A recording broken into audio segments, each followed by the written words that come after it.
Part 3 में हम देख चुके हैं फैंजो जाओ को किस करने वाला था। आगे हम देखेंगे। आई सजेस्ट आप पार्ट 4 से पहले पार्ट 3 भी देख लीजिए, जिसका लिंक आपको ऊपर आई बटन पर मिल जाएगा। अगर आपको मेरी वीडियोस अच्छी लगती हैं तो लाइक और शेयर करना, और हाँ, कमेंट कर ज़रूर बताना। और ऐसी ही नई नई लेटेस्ट वीडियोस देखने के लिए हमारे चैनल को सब्सक्राइब भी कर देना। पार्ट 4 में हम देखते हैं, बट ये तो जाओ का सपना निकलता है। वो अपने घर पे थी तो फैंजाओ उसे पिकअप करने का मैसेज करता है। वो बहुत खुश होती है, पर ताओलिंग से मैसेज कर पूछती है, मुझे अजीब लग रहा है, समझ नहीं आ रहा क्या करूं, रिप्लाई करूं या ना। बट उससे गलती से वो मैसेज फैंजाओ को सेंड हो जाता है और वो उसके डिलीट करने से पहले पढ़ लेता है। स्टेशन पे वो उसे फोन कर रहा था, बट वो नहीं उठा रही थी, तो वो उसे देख लेता है। जाओ कंफ्यूजन में थी कि उसने मैसेज पढ़ा या नहीं। सभी स्टूडेंट्स अपने ब्लैंकेट सुखाने आते हैं। जाओ को देख वो उसके पास जाता है, पर स्नेक देख पकड़ लेता है और जाओ उसकी बाहों में गिर जाती है। वो उसे देखने लगा था, पता चलता है कि वो स्नेक नकली है। जूलू ने देख कहती है, तुम दोनों क्या कर रहे हो। वो दोनों दूर हो जाते हैं, बट स्नेक देख के यिजिंग डर जाता है और जूलू से नकली स्नेक से ऑर्डर आती है। जाओ भाग रही थी तो वो उसके पीछे पीछे और लंच लेने भी आ जाता है। वो जाने लगी थी तो वो उसे पकड़ के खींच लेता है। वो हैरान, इनफैक्ट उसने तो उसे बिखरे खाने पे पैर रखने से बचाया था। जाओ उसे छुप रही थी, बट वो तो उसी के पास आके बैठ जाता है। वो उसे कैरेट देने लगी थी। वो कहता है, मुझे कैरेट पसंद नहीं। शी वाज लाइक, तो तुमने झूठ क्यों बोला। वो कहता है, तुमने कहा था काइसी तुम्हारे लिए कैरेट खाता है, तो मैं जेलस था। बट जाओ उठ के भाग जाती है। फिर वो उसे छुपती फिर रही थी। वो कहता है, वो बुक भी मैंने तुम्हारे लिए खरीदी थी, बताओ मैंने ऐसा क्यों किया। वो भाग जाती है, बट वो बार बार उसके आगे आ रहा था और उसे रूम में लॉक कर कहता है, मैं तुम्हें लाइक करता हूँ, क्या तुम भी मुझे लाइक करती हो। वो खुश होकर बाहर आती है, बट फिर से अंदर जाने वाली थी तो वो उसे घेर लेता है। वो कहती है, हाँ मैं भी तुम्हें लाइक करती हूँ, और भाग जाती है। फिर वो जब उसके करीब आती है तो जाओ को लगता है कि ये किस करेगा, बट वो तो पोछा उठाने लगा था। वो उसके शर्ट का बटन लगाती है तो वो उसे देखने लगा था। फिर दोनों साथ में लंच करने आते हैं, पर काइजी उन्हें देख के सैड होता है क्योंकि जाओ फैंजो को खिला रही थी। वो उसका हाथ नहीं पकड़ पा रहा था, इसलिए जानबूझ के शर्ट का बटन खोल लेता है ताकि उसका हाथ पकड़ सके। अब तो दोनों बिल्कुल लवी डवी कपल बन गए थे। वो किस करने के लिए उसे क्लोज करता है, बट वो कहती है, हम लाइब्रेरी में हैं। Then he was like, okay बाद में किस करेंगे। जूलू को देख यिजिंग वाज लाइक, चलो डेट पे चलते हैं, बट शी वाज लाइक, चल फुटलिए यहाँ से, मैं ऑलरेडी डेट पे जा रही हूँ। वो उसका पीछा करता है और पता चलता है कि वो चेन्यू के साथ डेट पे आई है। वो चेन्यू को बता देती है कि मैं तुम्हें लाइक करती हूँ, तो चेन्यू भी हाँ कर देता है। बेचारा यिजिंग जेलस हो रहा था। इधर जाओ बैठी चिल्ला रही थी क्योंकि वो नॉवल नहीं लिख पा रही थी, और एक लड़का उसे देख लेता है। पता चलता है कि ये रैन है जो फॉरेनर स्टूडेंट है और जाओ को उसे लैंग्वेज पढ़ाना है, बट वो उसे पढ़ाते पढ़ाते थक गई थी। दोनों नंबर शेयर कर लेते हैं, बट फैंजो ये देख के जेलस हो रहा था। बट जब रैन को पता चलता है कि जाओ का ऑलरेडी बॉयफ्रेंड है तो वो चला जाता है। फैंजो जाओ को उस अंग्रेज का नंबर डिलीट करने को कहता है तो वो करने लगती है। वो मना कर देता है। देन शी वाज लाइक, मैं वैसे भी नहीं कर रही थी, तो वो गुस्से से उसका मुंह पकड़ लेता है। बट वो अपना नॉवल लिखने लगी थी और वो उसे खिला रहा था। फिर वो उसे टीज करता है क्योंकि वो कुछ ज्यादा बिजी थी, और फिर दोनों किस करते हैं। बट किस के बाद वो अजीब बिहेव कर रही थी तो वो कहता है, डोंट वरी, हम प्रैक्टिस करते रहेंगे। किसी लड़की से बात करते सुन लेता है, बट चेन्मो कहता है कि वो मेरी कजन थी। यिजिंग जूलू को बताता है कि मुझे चेन्मो के बेड पे लिपस्टिक मिली है, यानी उसका किसी लड़की के साथ चक्कर चल रहा है, बट जूलू से भगा देती है। जाओ को लगता है कि फैंजो तो किसिंग में एक्सपर्ट है, जरूर वो ऑलरेडी बहुत सारी गर्ल्स को डेट कर चुका होगा।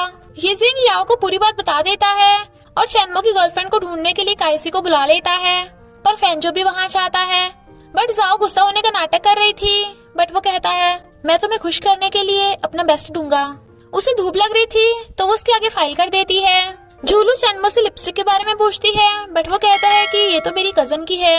आर्ट बनाते उसके फेस पे बाल आ रहे थे तो वो उसके बाल पीछे करके बांध देता है। यिजिंग जूलू को चेन्मो की गर्लफ्रेंड का नंबर दे देता है तो वो उसकी गर्लफ्रेंड को वहीं बुलाकर उसे कन्फ्रंट करती है। चेन्मो जूलू को उल्टा सीधा बोलने लगा था। वो चारों जो उसे बैठे देख रहे थे आ जाते हैं और उससे जूलू का बदला लेते हैं। यिजिंग जूलू को एक जगह पे ले जाता है ताकि कोई उसे रोता न देख सके। जाओ फैंजो से पूछती है कि मुझसे पहले तुम्हारी कितनी गर्लफ्रेंड थी, तो वो कहता है तुम पहली हो। तो वो बड़ा खुश होती है। लाइब्रेरी में भी वो उसे फ्लर्ट कर रहा था और सबको बता देता है कि जाओ मेरी गर्लफ्रेंड है। जब वो लैब में उससे मिलने आती है तो वो उसे पकड़ के खींच लेता है, बट शी वाज लाइक हम लैब में हैं। वो बैठी बैठी सो रही थी तो उसके खराटे रिकॉर्ड कर रहा था, बट यीजिंग का फोन आता है। वो कहता है जाओ सो रही है। यीजिंग वाज लाइक तुम दोनों ने तो सबको पीछे छोड़ दिया। और फिर जाओ को कहता है तुम जूलू को मेरे साथ डेट पे भेजने का कुछ आइडिया निकालो। वो नींद में थी तो वो उसकी मुंडी पकड़ के हिला देता है, इसलिए जाओ भी उससे बदला लेती है। जाओ और फैंजो जूलू और यीजिंग को अम्यूजमेंट पार्क लेके आते हैं। रोलर कास्टर में बैठ के फैंजो डर के मारे चिल्ला रहा था, जबकि वो बहुत खुश हो रही थी। और फिर उसे डरपोक बोलकर चिढ़ाती है, तो वो गुस्से से उसे करीब कर कहता है अगर कुछ बोला ना तो मैं तुम्हें किस कर दूंगा। और वो चुप। यीजिंग थोड़े से निशाने लगा के बहुत बन के दिखा रहा था, पर जूलू तो सारे के सारे निशाने एकदम परफेक्ट लगाती है। देन ही वाज लाइक मेरी वाली तो एकदम औसम है। फैंजो की आंख पे जो स्कार था वो तब लगा था जब वो बच्चा था और उसके मॉम डैड में झगड़ा हो रहा था।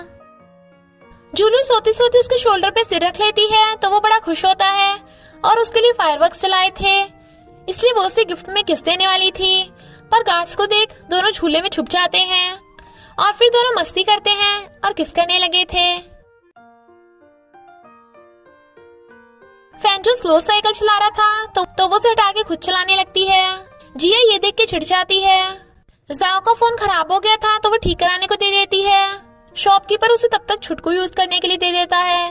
फैंजो उसे उसकी आइडल से मिलवाता है और बदले में किस लेता है।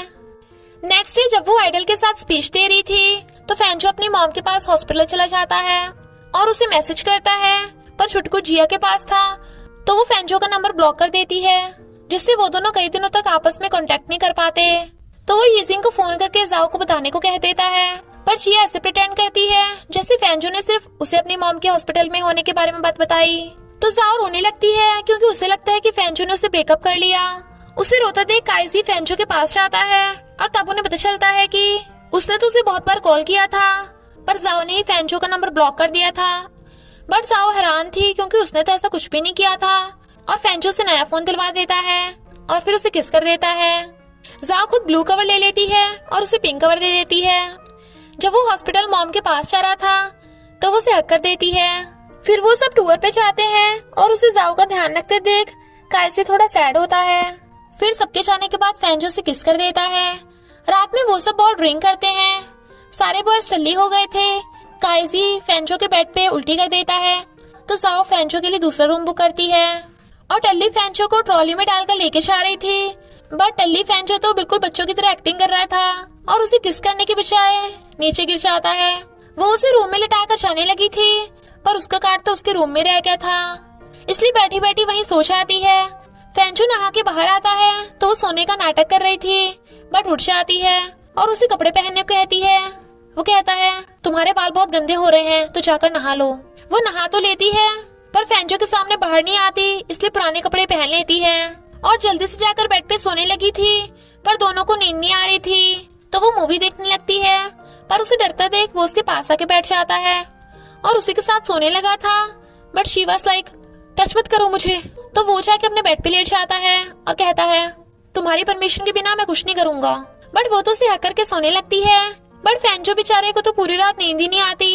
यीजिंग जूलू को कन्फेस कर देता है तो वो भी उसे एक्सेप्ट कर लेती है, तो सब बहुत खुश होते हैं। इधर ये दोनों मस्ती कर रहे थे। फिर फैंजो जाओ को उसके घर छोड़ने जाता है तो उसे किस करने लगा था, बट डैड को देख जाओ से धक्का मार देती है।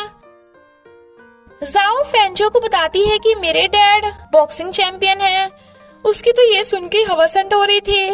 मॉम को फैंजो बहुत पसंद आता है, पर डैड को बिल्कुल भी नहीं, और उसके सामने जानबूझ के खड़ूस बन के दिखा रहे थे। और तो और फैंजो से खाना बनवाते हैं, जबकि उन्हें खुद खाना बनाना बिल्कुल भी नहीं आता। जाओ से रोमांस करने किचन में आ जाती है, बट वो डैड के डर से उसे वहाँ से भगाने लगा था, जबकि वो उससे चिपक रही थी और उसके फेस पे आटा लगा के उसे टीज करती है। तो वो भी उसे उठाकर बिठा देता है और किस करने के लिए क्लोज होता है, बट किस करने की बजाय उसे फूंक मार देता है। तो वो गुस्सा होकर भाग जाती है। डैड काइजी को भी डिनर पे बुला लेते हैं और जानबूझ के फेंजो के बने खाने में कमी निकाल रहे थे, जबकि सबको उसका खाना बहुत टेस्टी लगता है। काजी जब लास्ट पीस उठाने वाला था तो डैड उसे रोक देते हैं और फिर उसकी तारीफ करते हैं ताकि फेंजो और काजी का कंपेयर कर सके। मॉम फेंजो को आज रात घर पे रुकने को कह देती है और काजी चला जाता है। फेंजो जब किचन में फ्रूट्स लेने आता है तो डैड को लास्ट पीस ठूसते हुए देख लेता है। डैड का तो पोपट हो गया था, बट वो बिना कुछ बोले चला जाता है। फिर डैड जाओ और फेंजो को रोमांस करता देख लेते हैं। मॉम उसे बाहर सोफे पे सोने को कहती हैं, बट डैड उसे अपने रूम में सुलाने के लिए ले जाते हैं, बट उससे सफाई कराते हैं। और रात भर डैड के खराटे और घूसों और मार की वजह से वो चैन से सो ही नहीं पाता। मॉर्निंग में डैड जाओ को जबरदस्ती उठा रहे थे क्योंकि वो रात भर नॉवेल्स लिख रही थी। जाओ चिल्ला रही थी, बट फेंजो को देख एम्बेरस होती है। ब्रेकफास्ट के टाइम जाओ डैड से ज्यादा फेंजो की केयर कर रही थी तो डैड जेलस हो रहे थे, इसलिए डैड उन दोनों के बीच में बैठे थे। फेंजो को उसकी मॉम का कॉल आता है तो वो उसे फिर से मिलने को बोलकर चला जाता है, बट घर आके पता चलता है कि मॉम डैड में डाइवोर्स को लेकर फिर से झगड़ा हुआ था। इनफैक्ट उसकी मॉम को लगता है कि डैड हमेशा काम में बिजी रहते हैं, उनसे लव नहीं करते और ना ही उनके साथ टाइम स्पेंड करते हैं। डॉक्टर बताते हैं कि मॉम को मेंटल प्रॉब्लम है। जाओ उसे हॉस्पिटल में देख रोने लगती है क्योंकि उसे लगता है कि फेंजो को कोई बीमारी है, तो वो उसे चुप करा के बताता है कि वो नहीं उसकी मॉम बीमार है और फिर उसे अपने मॉम से मिलवाता है। मॉम को जाओ बहुत अच्छी लगती है, पर डैड का जिक्र आते ही मॉम पागलों की तरह बिहेव करने लगी थी, जिससे जाओ थोड़ा हैरान थी, बट वो उसकी प्रॉब्लम को समझ सकती थी। घर जाने से पहले जाओ उसे किस करके जाती है और इसी के साथ पार्ट 4 का एंड हो जाता है। बस थोड़ा सा इंतजार करना, फिर मिलेंगे नेक्स्ट पार्ट में।